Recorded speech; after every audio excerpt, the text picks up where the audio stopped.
Over the next few years, a major project gets underway to expand I-70 by the Denver Coliseum. It's all funded the same way as the controversial expansion of 36, by selling the road to a private group. Denver 7 political reporter Marshall Zelinger just back from Dallas, where CDOT and the governor met with companies on the other side of these deals. Marshall? Yeah, we wanted to know what state leaders would say in Texas that impacts us in Colorado. And to a T, they all admitted mistakes were made with the US 36 toll lane expansion, and they talked extensively about how to prevent that from happening here with I-70. Please help me welcome Governor John Hickenlooper.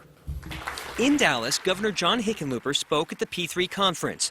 P3 is how US 36 was just expanded and tolled from Denver to Boulder.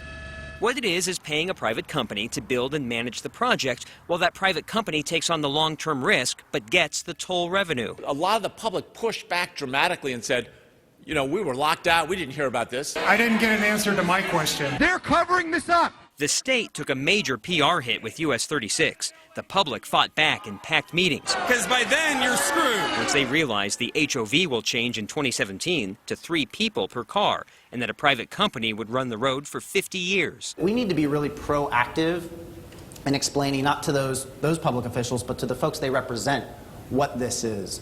We learned that lesson the hard way. David Spector runs P3 projects for CDOT. He pointed out the transparency changes because of US 36. CDOT now posts documents online, including the bidding process and contract summaries. I don't want people to have misconceptions and freak out potential bidders. We do keep all of the proprietary information confidential, and we hold all that back. But what we've been able to do is we'll say, here's when we can release some of that data that would otherwise be, protectable under our open records laws. At the Capitol, lawmakers are considering a bonding bill, asking voters to approve a $3.5 billion loan to pay for transportation projects. Is it P3 or bonding? Is it one or the other? No, I think you need P3